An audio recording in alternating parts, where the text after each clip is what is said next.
the only way I'm going to progress is through failure. I'm going to get out there, put myself out there, fail a little bit, learn from that, just treat it like an experiment and just be deliberately moving forward. Define who you want to be, decide what that vision of yourself, and that you believe God has put on your heart. What are the things you're supposed to accomplish and do in this world?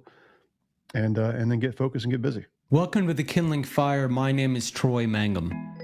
This podcast is here to advance the revolution Jesus started, a revolution of the free, the fire starters, the troublemakers, and the zealots.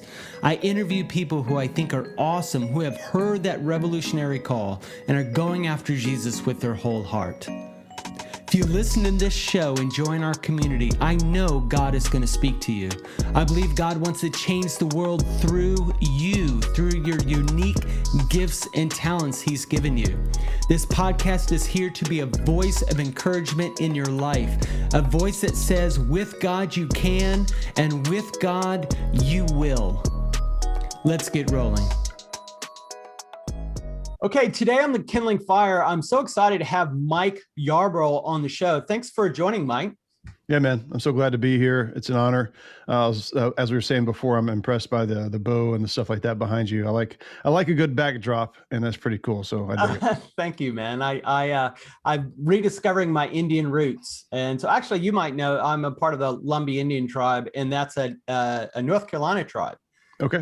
And so, yeah, so I've got deep roots in North Carolina, literally. So have you done anything like in the, to kind of go and see like where they were and different stuff like that, any of that kind of stuff?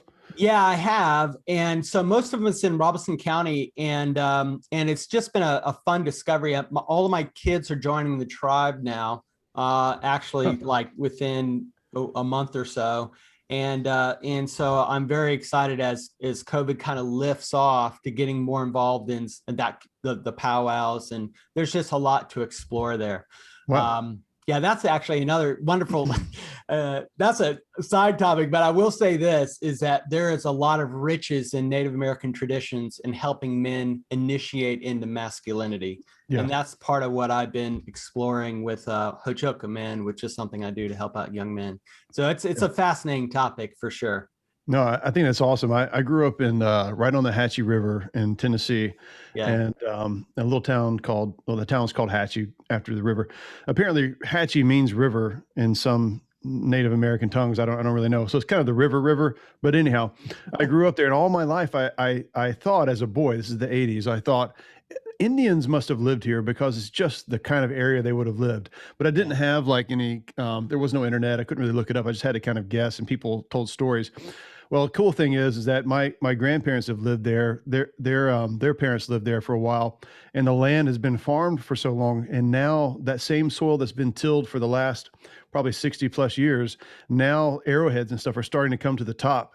And I was there just a few weeks ago, and I saw one, just a nice red rock arrowhead, just right on the top of a little mound there that had been tilled up. The rain had washed it clean, and it was right there, like it was meant for me.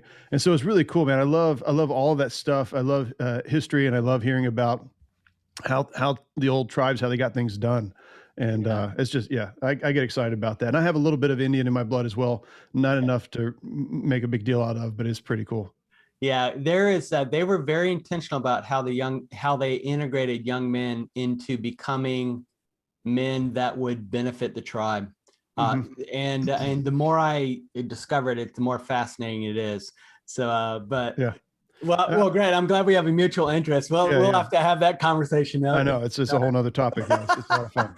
Yeah. Hey, so guys, you might know about Mike Yarbrough with Wolf and Iron. So he founded Wolf and Iron, and it's an amazing community for men, notably with the podcast, but it's also a larger community. And he's also a founder of Rustic in Maine, and I'll have you explain what you do there. You've got a real passion for entrepreneurs. You got a real passion for stories. You're a great storyteller, which is good Southern traditional storyteller. That's right. And you love to help men kind of heed the high calling of masculine living. And we're both North Carolinians. So you live in Charlotte and I live in Raleigh, and we both have a wife and kids. You have 2 sons, and I'm just so glad. Maybe you could fill in some of the gaps there for us. Yeah, no, that's good. I definitely have a passion for entrepreneurship. We own 2 businesses, Wolf and Iron, and then Rustic in Maine, which is It got started about 5 years ago. We actually make wedding rings out of historic woods. And so it's kind of a unique niche. Not just historic woods like old battleships, and we use whiskey barrels and things like that, and old rifle stocks. We always try to tell a story with the rings that we're creating. But we also have people just send in stuff, which is really touching. Like people will send in stuff from grandpa's barn, or the old tree that was on their property when they grew up, or something along those, sand from the beach where they met their spouse, all kinds of stuff. And we incorporate those things into a ring that tells a story that kind of gets back to the whole thing of, it's entrepreneurship, but it's also just trying to connect people with something deeper, something richer, almost kind of how we started this conversation out. It's just finding things that ground us, that give us deeper meaning in life than just kind of going through the motions on a daily basis. Man, I tell you what, I that's so powerful, because it's not just a means of income, but it's also you're helping people connect to things that are more valuable and meaningful. And really, what's more around a wedding, I mean, that is such a ceremony.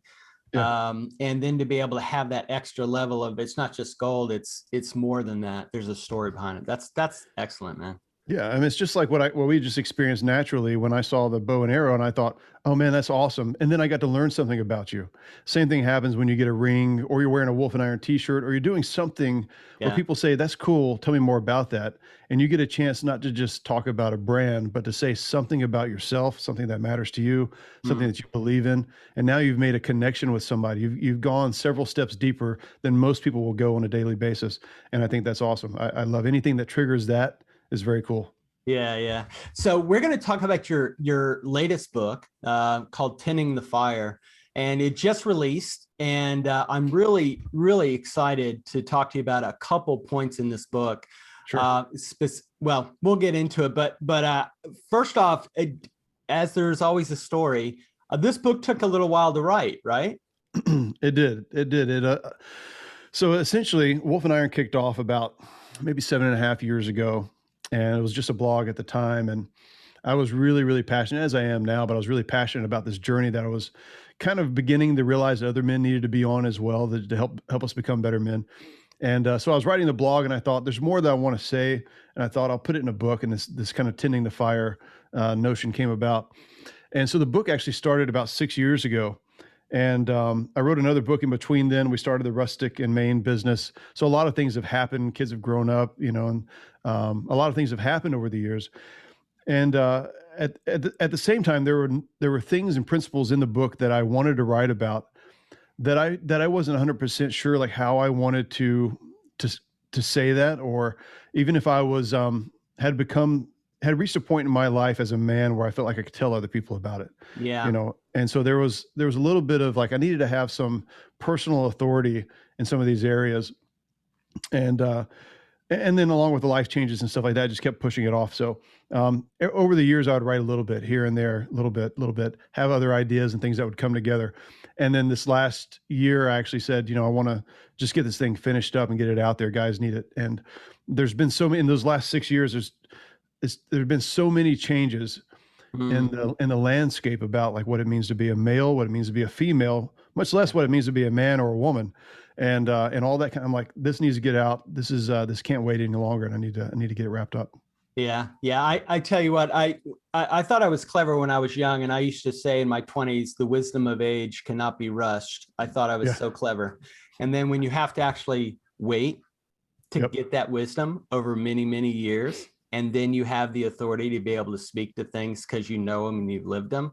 Yep. It's not just clever. It's true, but it's really the living that allows you to have the authority, right? The living and the decisions and the things you made. And I think that's what I love about listening to you through the years in your show is, you've kind of integrated your personal experiences and your life, and you kind of share people along the journey. And if people walk with you long enough, they're gaining wisdom as you're gaining wisdom. And it's just so powerful. And it's a lot of times it's great to have a peer in your life that's a few steps ahead of you in some area that you want to be in, whether that's business or whatever the case is. They don't need to be the ultra successful, done it all entrepreneur. They just need to be the guy that knows the next couple of steps. and to help you out, and that's a lot of times is what we're looking for. And that's where I consider myself a lot of times as a man. I'm going on this journey. I'm growing as a father still, even though my boys are older. I'm growing as a husband. I'm learning more about myself, and just bringing people along for that ride and having those conversations that we don't get a chance to have as often as we'd like. I think that's great. Yeah. So let's get into some of the meat of your book. So I want to start with one of the main, you had I think like 5 points that you highlight about masculinity and manliness. And one of them was living deliberately. Sure. And specifically, there was a quote that basically said, in the book, you said, fear is at the core of a lot of unintentional living. Yep. Fear is at the core of a lot of unintentional living. What did you mean by that? Or can you expound on that a little more? Yeah. Fear is at the core of a lot of things that we do unintentionally, or the kind of man that we are unintentionally. I might say, I want to be a better father, but I just get so angry when my kids do X, Y, and Z. Or I want to become a self-employed guy, or I want to start my own business, but fill in the blank. Or I want to be a better husband, but I just don't have time to pursue. Or I want things that sound like excuses, and we boil them down, we kind of unwind it. What we get to is a core there, and that core is fear, and it's basically a fear of failure, usually for guys. Yeah. It's a fear of saying, if I were to actually put my deepest desires out there, and I were to actually pursue them, and I failed, that would crush me. I don't think I could handle that. Now, what happens in reality, that's the fear that we have. What happens in reality is that we do put our deep desires out there, and we fail a little bit, and then we learn and we get better. And then we fail a little bit and we learn and we get better. That's what happens in reality. That's what every entrepreneur does. None of us just hit it out of the park on day one. We do the same thing in our marriage. We fail a little bit in our marriage, and then we learn from that and we get better. We fail a little bit in our parenting. We learn from that and we get better. This is why grandparents are so awesome. I think it's because they've done a lot of failing and learning, and they've kind of processed this stuff. Well, the same thing happens with our undeliberate and unintentional living. We basically coast along thinking entertainment is good enough, getting by is good enough, just kind of being generally distracted and mildly happy sometimes is good enough. If I were to put myself on this truly deliberate path where I'm living an adventurous life and I'm really seeking something great, something that I would almost be afraid to talk about because it's so awesome. It inspires me so much, or it matters so much to me, whether that's being the kind of husband that you never saw in your life, or the kind of father you never saw in your life, the kind of entrepreneur you never saw, whatever it happens to be more fit, to run further, to lift more, whatever it happens to be. If we were to really put that out there and be intentional about that, this great fear comes up of failure, and it really just stops us. But we've got to evaluate that and go, what's really preventing me from moving forward? And most of the time it's related to fear somewhere. Yeah. Yeah. I think there is higher. I love what you're capturing, something that I know to be true. That is, it is riskier, more vulnerable to go and share your deepest heart's desire than your greatest failures, in my opinion. Right. It's sort of like, look, that failure is past. I can talk about it, or at least I can share about it. And most people say, hey, that's vulnerable. But the real vulnerable stuff and the real risky, like ballsy stuff is like, what do you dream about? And it's like, that is holy ground. That is, that's where hopes can get dashed, dreams can get crushed. And that's where people are so worried to really voice, even to hear themselves say it, let alone say it to someone else. Actually, what I really want or dream of is this, and that's the real risk area, and people don't see it that way sometimes. No, and a lot of us guys, we kind of fall into the trap of how do I explain this? This is actually a part in the book that I took out. There's the kind of a narrative that we follow, and that is the hero of stories most of the time is living somewhat unintentionally. They're the geek, they're the nerd, they're the person who doesn't want whatever. All they want is something simple. Spider-Man just wants to get a car. He just wants a girlfriend. He doesn't want all these powers, whatever the case is. Okay. The villain is always the person who's intentionally pursuing something. They're the one that's pursuing the source of power. They want the thing. They're ambitious. And we've kind of flipped that so that I think in life, we expect life just to happen. If we're going to become the hero of our story, or we're going to be discovered, it's going to fall out of the sky. We're going to get struck by lightning. Something's going to happen, and life is just going to kind of line up. Otherwise, if we're intentionally pursuing something that we aspire to, something that is pretty radical, even sometimes by other people's standards, then we're somehow on the wrong side of things. And it's an odd dynamic that we see in stories. It kind of works. That's one of the things I love about Indiana Jones. He's like a professor, but he also is this archaeologist that's like a total badass, and he just goes and, does awesome stuff. And he's the guy that's willing to sign up and do that. So when he's out there pursuing it to try to get it before the bad guy does, And I guess I say that is there's this intentional spirit that a lot of times we just don't even get shown, even in the stories that we read. And what ends up happening is we think that if life is going to work out, it's just going to happen. And that almost never happens. We're not going to get discovered. Nobody's going to come knocking on your door asking you to become the next great whatever you want to be. Yeah. You've got to actually be intentional about pursuing things. And even if that means starting with keeping your family together, writing a book, whatever it happens to be, that's got to be intentional. Yeah, that's a very deep, that's a great insight. I've never thought about that, but the unintentional hero, I really don't want, I'm Buddhist in nature and want no desires, right? I have no desires. I just am. And then, the universe, quote unquote, comes and smiles on this Buddhist and great things happen. It's very LA. I'm sorry to pigeonhole them, but whatever, sorry, you know what sorry. I mean? I know what you mean. It's and all that, and really that kind of storyline. It's a good one because it probably flipped the hero script on its head back in the day, because the heroes were the cowboys, they were the soldiers, right? They were, they were very much the ambitious men. So when this narrative came out, it was like, ooh, that's a cool way to tell this story. It's very different, but it can still achieve a lot of the same things. This is in some ways, but we've just kind of, that's become the mass. It's swung too far. I think the thing that I'm so like you're capturing so well is the power that I believe God's endued with men to initiate. Mm-hmm. Yeah. There's an initiation power with men, and that whole idea. And I remember I was subject to it for so long because I feared my motives so much. Yeah, I just kind of wanted good to happen in my life without intentionally trying. Yeah. And so I was sort of I was a neutral guy.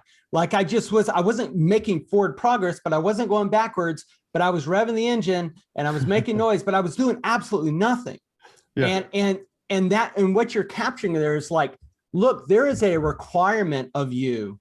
If there's good to be had in the world, or you have something that God has given you to offer to the world, there's an intentionality required that even faith communities teaches this sort of like, David was just minding his own business. I mean, it fits that story, right? King David, he's minding his own business. Why don't you just mind your own business? And if God and the universe wants something to happen, it will happen. Otherwise, you're the villain. Yeah. No, it is. It's totally that. And it's a false sense of humility. It basically leads to abdication of responsibility to put the world in order. You and I, we see broken things all around us, and we're kind of going, well, I guess if somehow I get called to the front lines to fix the crap out there, then I guess I'll do it. But until then, I'll just stand back. No, that's not the right way to think about it. We've got to say, how do I get intentional about how I live my life on a daily basis? How do I pursue something deliberately? And it's scary because it means that you actually desire something greater than yourself, greater than you are today. And there's always a very good chance that we will let ourselves down in that pursuit. And then that fear begins talking. You just got to say, look, it's okay. The only way I'm going to progress is through failure. I'm going to get out there, put myself out there, fail a little bit, learn from that, just treat it like an experiment and just be deliberately moving forward. Define who you want to be, decide what that vision of yourself, and that you believe God has put on your heart. What are the things you're supposed to accomplish and do in this world? And then get focused and get busy. Yeah, I think of the scripture, right? It's somewhere in the Gospels, and it says, "Those that hunger and thirst for righteousness will be fed, or shall be fed." That hunger and thirst drives action. Yeah. Right. And I've seen hungry men who are consuming books, consuming podcasts, consuming scripture, trying to expand their world from, I know this, but I feel like I could do this, or I'm called to this, and I have to fill in the gap with something, older men or somebody a couple steps ahead of me, whatever.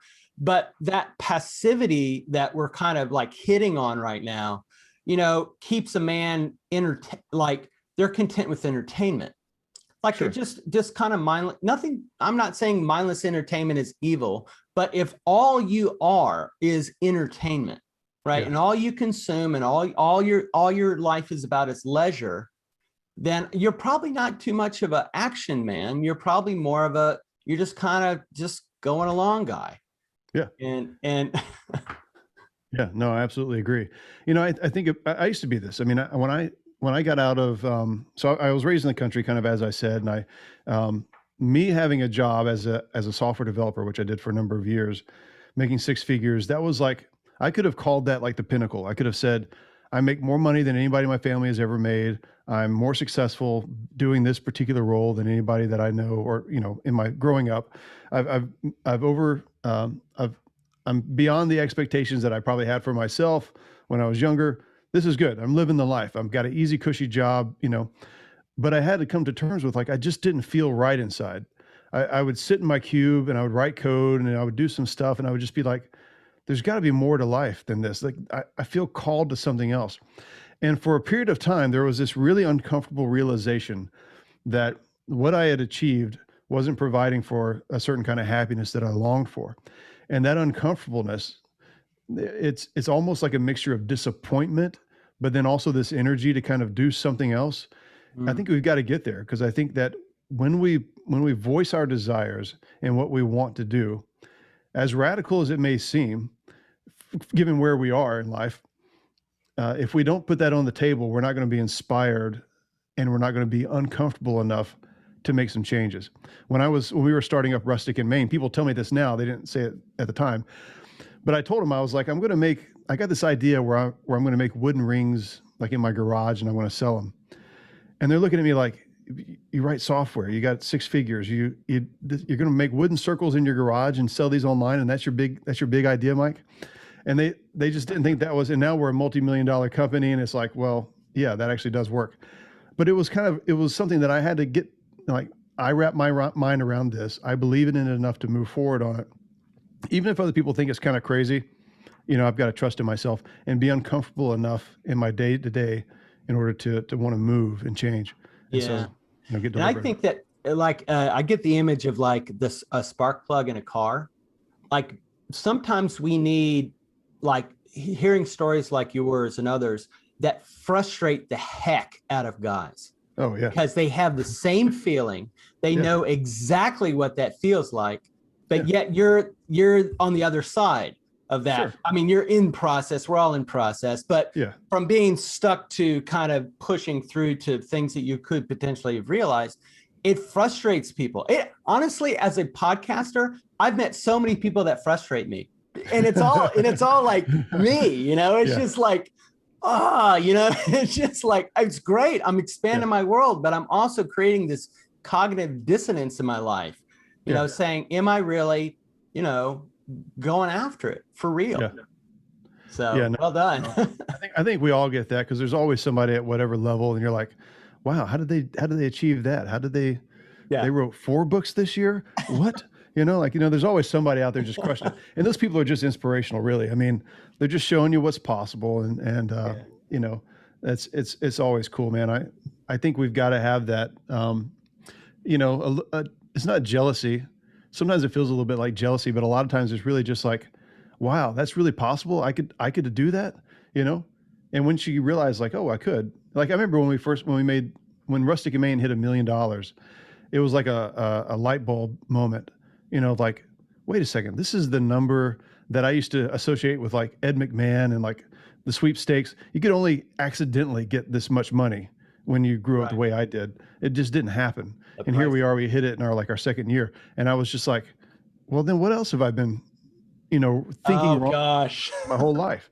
Like, what else is just, like, totally possible, but I just have it in some other category, And I think there's moments like that where you're like, oh, I, well, if I could do this, then, you know, Yeah, it kind of, that light bulb comes on, a little switch flips, and you're kind of like, all right, I get that, Yeah, I try to teach my kids. I said, whatever it is, you need to always follow it up with, why not me? Exactly. Meaning, it's like you always can put things in categories, and usually you categorize them to say, well, that's them. It's not me, it's them, or they got that, or that. And I always try to teach them, and I try to live myself. Why not? Why not doing this or that? I mean, somebody's doing it. Yeah. I could be doing, if I want to do that, or that's what I feel like somebody's doing it. And yeah, so that's so good. So I want to jump to living courageously, which we've been talking about. But I want to, there's a quote in your book that I'm just going to read, and I just want to have you respond to it. It said, we must make it a regular habit to step into situations that we would have formerly avoided. This is what we're talking about. Yeah. We must do the things that both excite and intimidate us, for courage and confidence are found in both the rewarding of our God-given talents and passions, as well as overcoming our inadequacies. Yeah. I mean, we've been talking about it. Yeah. And that's the thing. It all flows together at the end of the day. I mean, a lot of it is, we talk about being courageous. It takes some courage to say, I'm going to be that guy who's going to live deliberately. That's a type of courage. I call that first courage in the book. But speaking to what you're saying, we've got to, and this is not, we've talked about like starting businesses and things like that, or podcasting, or writing books, whatever. There's all kinds of different ways that we can test ourselves. Most of the time, our battle is actually, my wife just said something. I didn't quite like how she said it or how I received it. But I'm afraid if I talk about it, then it's just going to blow up and get worse, and we're going to be talking about it until midnight. That's a fear of our inadequacy to be able to have a conversation with somebody, at a sane level or whatever the case. There's some kind of fear working there. That's a moment where you get a chance to say, hey, babe, maybe I took this wrong. Maybe you said it wrong, but can we talk about this? You got to step into that moment. It doesn't feel right. It feels like everything inside you might be saying, I just want to leave it alone. I don't want to talk about it. Yeah. Of course, you got people on the other side of that. But I think there's all kinds of those things. You've got to do it when your boss is basically saying, I need you guys to pull, an all-nighter every day this week because the client has some new expectations and we've got to get this thing done. And you've already been working your tail off. Somebody's got to raise their hand and say, boss, this is unrealistic.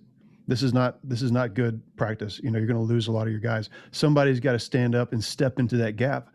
When, the thing that's going through your mind, that little quick little, I ought to say, oh, but no, almost everybody else wants to say it as well. Most people won't do it. And there's so many of those moments where we just got to step into it. And so you get used to it, little moments, having those conversations with your kids, having those conversations with your wife, having, whatever the case is. And stepping out little by little, you teach yourself courage. You teach yourself that what seems like an inadequacy is not a permanent thing. It just means that there's some area that I don't feel adequate in, that I can become completely adequate in, actually become stellar in, if I would just be willing to, to put myself out there and try. Yeah, and I think that God really helps fill that gap in the sense, in this way. When you feel inadequate, and you are like, I don't, because I'll translate, at least how I hear it, is basically, I don't know how this is going to end up. And the conversation with wife's perfect example. It's like it could go all these different directions, and I don't have an answer for the 7 directions it could go in. Therefore, it is a complete risk, and I'd rather just not go down that road. And so, but God it's like, we have to be courageous. We have to take initiative. You can be gracious and loving, and you don't have to do it in anger, but you have to engage. But God's there being like, look, if you understand life is training versus, oh God, this circumstance sucks and I wish it didn't exist and I could avoid it. Yeah. But actually God's trying to expand your masculinity. God's trying to expand your capacity. God's trying to expand your compassion or your understanding or whatever. You don't do any of those. You don't go through any of those, you don't get any of those rewards without going through the door of some risk. Yeah. Where you don't know the outcome. Yeah. No, absolutely. Yeah. I mean, you've got to move in that, and you become, the thing is, as you take risk, you become more associated with, like, I'm the risk-taking guy. I'm the guy who speaks up, even though I might sound stupid. I'm the guy who says what's on his mind. I'm the guy who, has those conversations with his wife or tries to draw people out or whatever the case is. You become just better at that naturally over time because it feels good to test ourselves, at the end of the day. And, there's different ways we can look at it. We can look at it as in, I don't want to have these kind of conversations with my wife, as an example. Yeah. But the good manly way to look at it is, I'm going to become the best conversationalist with my wife. I'm going to learn how to draw her out so well. She's going to be so thankful when I say, hey, babe, can we talk about this? Because she's going to know, like, wow, he's like, we're actually closer now that this has happened, or whatever the case is. We see it as a challenge to actually grow as men and to step into the, into that arena and to get better at it. So that, 5-10 years from now, like, we got this licked. Yeah. And I love that. I love that analogy, because so many men categorize growing balls in one category. If it's I'm lifting weights, or I'm being an entrepreneur, or I'm making money. And then when it starts talking about these very, very areas of marriage and things like that men are like, God help me. Look, you can really grow in that area. You could really grow. So, 100%. Great analogy. Yeah. Yeah. Thanks. So look, so if people want to follow up and kind of learn more about you and just kind of see more about what you're about, where should they go? wolfandiron.com is the best place. You can find out about Rustic in Maine on there. You can follow me on Instagram, on the gram, for as long as that's still around for us guys. Yeah, really. Conservative, traditionalist, whatever. So I'm out there. wolfandiron.com is great. rusticinmaine.com if you want to find out about the rings. But either way, just probably wolfandiron.com. You can see the book out there and everything else. So yeah. Well, I've read through it, and guys, you got to pick up a copy. It is. I love. I didn't share in your bio, but you really have this deep appreciation for sort of the it's not ancient ways, but more traditional masculine ways. Kind of the 1910 to 1940, 50 range of thought leaders. And you pull out a lot of those gems for guys in your book. And I really, that's like really cool. Thanks, man. I appreciate that. I really do enjoy, there's an era of masculinity when it was really hailed as something good, and where men were socially basically thought like, expected to grow into manhood and become better men. And I think, Theodore Roosevelt obviously is a big figure that comes to mind, but there's so many others, even our old presidents that we used to have, and just leaders of all kinds. And I love just hearing how they talked, because it was almost, they talked as if it was a normal everyday expectation to live life as a man. And I think that was so good. Honor and, duty and dignity and all those kinds of things, words we almost don't even use these days. They just used on the regular. And so I love to go back to those. Yeah. It's a rediscovery, and you're championing that rediscovery, just, man, we need it more than ever now. That's for sure. I appreciate it. Hey, thank you so much for coming on, Mike. It's been amazing. Yeah, Troy, it's been a great conversation. I know we'll get a chance to do this again, so we'll talk about some other stuff. Hey guys, thanks for listening to the podcast. Hey, if you did like it, it would be really helpful if you want to send us a review over on iTunes. That would be really cool. And if you want to connect, go over to Instagram, search Troy Mangum or The Kindling Fire, and we can connect there, and that would be a great way to kind of stay in touch. I am doing a YouTube channel, so we do video formats of these podcasts, and we'd love to have you look there. Okay, guys, until next time, be awesome.